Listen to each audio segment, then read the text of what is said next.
दुनिया में ऐसी कई अजीबोगरीब चीजें हैं जिनके बारे में जानने सुनने पर एकदम से यकीन करना मुश्किल होता है। ऐसे ही रहस्य दुनिया के रेगिस्तानों में भी मौजूद हैं, लेकिन रेगिस्तान में ऐसी और भी चीजें हैं जो मानव सभ्यता से लेकर बेहद रहस्यमय पत्थर की संरचनाओं तक जीवों और वनस्पतियों से कहीं अधिक विचित्र और परेशान करने वाली हैं। ये रहस्य ऐसे हैं कि वैज्ञानिक तक इसके बारे में कुछ समझ नहीं पाए, और ऐसे ही कुछ चीजों के बारे में हम आज इस वीडियो के माध्यम से आपको बताने वाले हैं। तो चलिए शुरू करते हैं आज की इस वीडियो को। Number 10, Texas desert Prada store. दोस्तों, आपने प्राडा ब्रांड के बारे में तो सुना होगा और अक्सर बड़े बड़े सेलिब्रिटीज को प्राडा के प्रोडक्ट इस्तेमाल करते भी देखा होगा। साथ ही प्राडा स्टोर या बुटीक के बारे में सुना होगा जहां अमीर लोग अपने पैसे खर्च करके सामान खरीदते हैं। और ठीक ऐसा ही एक स्टोर प्राडा मार्फा के नाम से 2005 में माइकल एल्ग्रीन और ड्रैक्सेट द्वारा टेक्सास डेजर्ट में स्थापित किया गया। और इन दोनों कलाकारों ने काम को pop architectural land art project के रूप में वर्णित किया। और ये प्राडा मार्फा स्टोर टेक्सास के उत्तर पश्चिम में 2.3 किलोमीटर की दूरी पर स्थित है और शहर के उत्तर पश्चिम में लगभग 42 किलोमीटर दूर है। एक बंजर रेगिस्तान के बीच में ये प्राडा स्टोर बहुत ही अजीब लगता है, लेकिन ये वो नहीं है जो हमें देखने पर लगता है। मतलब कि ये सिर्फ एक वास्तविक स्टोर की तरह दिखता है जिसमें अलमारियों पर उत्पादों के साथ हैंडबैग और जूते प्रदर्शित किए जा रहे हैं, लेकिन अंदर कोई नहीं है। अंदर जाने के लिए दरवाजे पर कोई हैंडल नहीं है। हालांकि पूरा होने के कुछ दिनों के बाद ही इसको लूट लिया गया और ये लगातार बर्बरता और विवाद का विषय बन गया है। फिर भी ये अभी भी पर्यटकों और यहाँ तक कि मशहूर हस्तियों के लिए एक प्रतिष्ठित पर्यटन स्थल के रूप में बना हुआ है।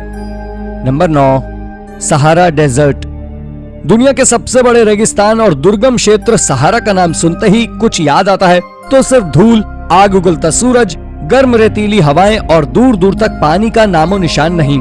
कुल मिलाकर जीवन के लिए असंभव परिस्थितियां, क्योंकि जहां पानी नहीं वहां जीवन भी नहीं। लेकिन दोस्तों, वैज्ञानिकों का मानना है कि 50 से 100 मिलियन वर्ष पहले सहारा मरुस्थल एक महासागर था और ये कई तरह के जीवों से भरा हुआ था। और सहारा के प्राचीन काल में हरे भरे होने का एक और प्रमाण मिलता है वहां मिले जीवाश्मों से। और यही कारण है कि आज हम रेगिस्तान में समुद्री जीवन के हजारों जीवाश्म पाते हैं। हाल ही में एक प्रसिद्ध पुरातत्वविद ने सहारा रेगिस्तान में एक कंकाल ढूंढा है, और ये कोई मामूली कंकाल नहीं है बल्कि एक इंसान का कंकाल है जिसकी मछली जैसी पूंछ है और उसके बगल में एक विशाल समुद्री घोड़े का कंकाल भी मिला है। Number 8, the desert giant arrow, Arizona. यह संरचनाएं संयुक्त राज्य अमेरिका की लंबाई और चौड़ाई में बिखरी हुई है, जो कम से कम 17 विशाल कंक्रीट के तीर हैं। और इन्हें 1920 के दशक के अंत और 1930 के दशक की शुरुआत में, जब उपग्रहों और जीपीएस नहीं हुआ करते थे, तब अमेरिका पुराने एयरमेल सिस्टम में वो वाणिज्यिक पायलटों द्वारा उपयोग किए जाते थे। ये एयर ट्रैफिक कंट्रोल एसोसिएशन द्वारा निर्मित किए गए थे। इन तीरों को नेबरिंग बीकन्स द्वारा प्रकाशित किया गया था और एक दूसरे से कम 25 मील दूर कंक्रीट के ये तीर चमकीले पीले रंग में चित्रित किए गए थे। अब इनमें से कई निशान मिट गए हैं। हालांकि कुछ को गूगल एरियल मैप पर देखा जा सकता है, लेकिन इनका रंग फीका पड़ गया है और इसके बावजूद भी कई ये निशान लोगों को मोहित करते हैं। उदाहरण के लिए सेवानिवृत्त कैलिफोर्निया युगल ब्रायन और शार्लोट स्मिथ संयुक्त राज्य अमेरिका के चारों ओर ड्राइव करते हैं और अपनी विशेषज्ञ वेबसाइट एरो अक्रॉस अमेरिका के लिए इन सभी तीरों की तस्वीरें खींचते हैं। Number 7, Mojave desert phone booth, Mojave. दोस्तों, आप सोच रहे होंगे कि फोन बूथ कोई खास स्थान कैसे हो सकती है, लेकिन अगर यही फोन बूथ किसी रेगिस्तान में स्थित हो जहां कोई नहीं रहता है तो जरूर सुनने में अजीब लगेगा। ये फोन बूथ मूल रूप से 1948 में स्थापित किया गया था ताकि स्थानीय ज्वालामुखी सिंडर माइनर्स और क्षेत्र में रहने वाले अन्य लोगों को टेलीफोन सेवा प्रदान की जा सके। और इसे राज्य के अलग अलग हिस्सों के निवासियों की सेवा के लिए कैलिफोर्निया सरकार के जनादेश द्वारा रखे गए पॉलिसी स्टेशनों के नेटवर्क का हिस्सा सिंडर पीक पॉलिसी स्टेशन नाम दिया गया। और ये फोन बूथ 1957 में चर्चा का विषय बना, जब लॉस एंजलिस के एक व्यक्ति ने मोयावे रेगिस्तान के नक्शे पर एक टेलीफोन आइकन देखा और फिर इसके बाद न्यूयॉर्क टाइम्स के एक लेख में इसका उल्लेख किए जाने के बाद बूथ इंटरनेट सनसनी बन गया और जल्द ही अन्य लोगों ने इस बूथ पर फोन करना शुरू कर दिया और धीरे धीरे लोगों ने फोन बूथ पर डेरा डालना शुरू कर दिया और समय के साथ साथ विजिटर्स ने इसे अपनी ग्राफिटी से पूरी तरह ढक दिया। Number 6, eastern Egypt, the desert breath. मिस्र के एल्गोना में लाल सागर के पास स्थित ये डेजर्ट ब्रेथ 1997 में DAST आर्टेम द्वारा सहारा रेगिस्तान की रेत में खोदी गई एक असंभव रूप से विशाल भूमि कला है, जो एक विशाल लैंड आर्ट इंस्टॉलेशन है। इसमें लगभग 1 मिलियन वर्ग फुट के क्षेत्र को कवर करने वाले टुकड़े में 2,80,000 वर्ग फुट रेत का विस्थापन और पानी के एक बड़े केंद्रीय पूल का निर्माण किया था और इसे ट्रेंटो के इंस्टॉलेशन कलाकार, औद्योगिक डिजाइनर लिएंड्रा स्ट्राइटो और आर्किटेक्ट्स के बीच सहयोग के माध्यम से बनाया गया था। दोस्तों, ये दिखने में किसी फिल्म के सेट के जैसा लगता है और इसकी सुंदरता मंत्रमुग्ध कर देने वाली है। कोई आश्चर्य नहीं है कि ये 17 साल बाद भी मौजूद है और उन्होंने वास्तव में सुंदरता की एक साइट बनाई है। हालांकि इसे देखकर ये सवाल सभी के दिमाग में आता है कि सभी उच्च हवाओं और गंभीर मौसम की स्थिति के बाद भी ये कलाकृति अभी तक सलामत कैसे है। Number 5, the New Mexico desert. एक शहरी किंवदंती थी कि अटारी ने रेगिस्तान में अवांछित वीडियो गेम का एक विशाल भंडार छोड़ दिया था।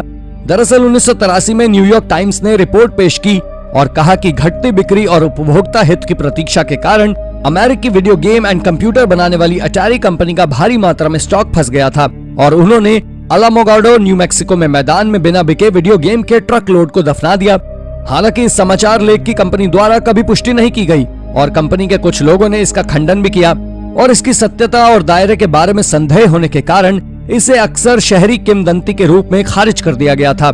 इसके बाद 2014 में फ्यूल इंडस्ट्रीज और माइक्रोसॉफ्ट ने साइट की खुदाई करने के लिए न्यू मैक्सिको सरकार के साथ काम किया और 26 अप्रैल 2014 को भी उत्खनन अवधि के दौरान लगभग 1300 कारतूस बरामद किए गए और जिसके एक हिस्से को क्यूरेशन के लिए दिया गया था और बाकी को एक संग्रहालय के लिए धन जुटाने के लिए नीलाम किया गया था। Number 4, the Mojave desert secret pool. दोस्तों, क्या आपने कभी रेगिस्तान में पूल देखा है? अगर नहीं तो आपको मोयावे रेगिस्तान में जरूर जाना चाहिए क्योंकि यहाँ कलाकार अल्फ्रेडो बारसुगलिया द्वारा डिजाइन किया गया और सौर ऊर्जा से चलने वाले पानी के फिल्टर के साथ मीठे पानी का पूल सभी लोगों के लिए खोला गया था और यहाँ तक पहुँचने के लिए आपको वेस्ट हॉलीवुड में स्थित make centre for art and architecture से जीपीएस निर्देशांक और पूल की एक की प्राप्त करनी होगी। ये पूल निकटतम सड़क से एक लंबी पैदल दूरी पर स्थित है और इसके लिए कोई पगडंडी या संकेत नहीं मिलते हैं, इसीलिए विजिटर्स को पूरी तरह तैयार होकर आने की आवश्यकता होती है। वैसे इसमें जाने के लिए आपको 4 चाबियों का सेट मिलता है जिसमें से कोई एक चाबी ही इसकी होती है जिसे आपको ढूंढना होता है और इसके बाहर आना पड़ता है। और दोस्तों, एक समय में यहाँ केवल एक व्यक्ति या छोटे समूह को पूल का उपयोग करने की अनुमति है और वो भी केवल 24 घंटों के लिए। Number 3, Egyptian sands Libyan glass. हमारी पृथ्वी पर सबसे शुद्ध कांच सहारा डेजर्ट में पाया जा सकता है जिसे लिबियाई डेजर्ट ग्लास या ग्रेट सैंड सी ग्लास कहते हैं, जो एक इम्पैक्टाइट है और ज्यादातर लेस्टेरियाराइट से बना है और ये पूर्वी सहारा के क्षेत्रों में पूर्वी लिबिया और पश्चिमी मिस्र के रेगिस्तान में पाया जाता है। रेगिस्तानी कांच के टुकड़े कई वर्ग किलोमीटर के क्षेत्रों में पाए जा सकते हैं और ये क्षेत्र विचित्र रूप से प्राकृतिक कांच का उत्पादन करता है और 1930 में हुई इस कांच की खोज के बाद से वैज्ञानिकों और भूवैज्ञानिकों को चकित कर दिया है कि आखिर इसका निर्माण कैसे हुआ।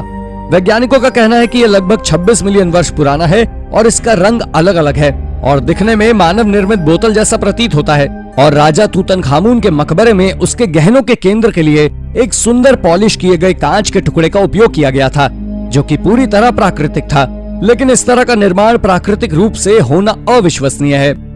Number 2, just some upside down Cadillacs. Cadillac ranch America के अमरीलो टेक्सास में एक सार्वजनिक कला स्थापना और मूर्तिकला है।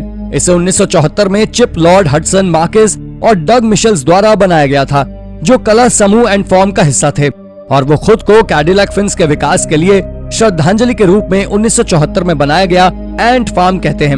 उन्होंने 1949 क्लब सेडान से 1963 तक 10 कैडिलैक चलाए। ये सभी कैडिलैक्स पश्चिम की ओर एक पंक्ति में थे और वो मिस्र में गीजा के महान पिरामिड के समान कोण पर है।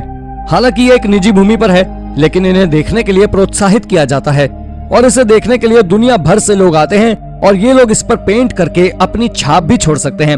वैसे जब इन्हें यहाँ दफनाया गया था तो ये अपने मूल रूप में चित्रित थी, लेकिन फिर इसे देखने आने वाले लोगों द्वारा खुद की छाप छोड़ी जाने लगी। Number 1, the abandoned domes of Casa Grand. Arizona के रेगिस्तान में बताने के लिए वैसे तो कई कहानियां हैं, लेकिन एक बहुत ही अजीब कहानी है जो कासा ग्रैंड के गुंबदों के बारे में है और इनके पीछे कई खौफनाक सिद्धांत शामिल हैं। इन डोम्स का निर्माण 1970 के दशक के अंत से लेकर 1980 के दशक की शुरुआत तक कंप्यूटरों के निर्माण की सुविधा के लिए किया गया था, लेकिन शायद कभी भी पूरा नहीं हुआ और ऐसा इनकी कुछ नींव से स्पष्ट होता है कि इन्हें शुरू किया गया था और फिर मोल्डर के लिए छोड़ दिया गया था।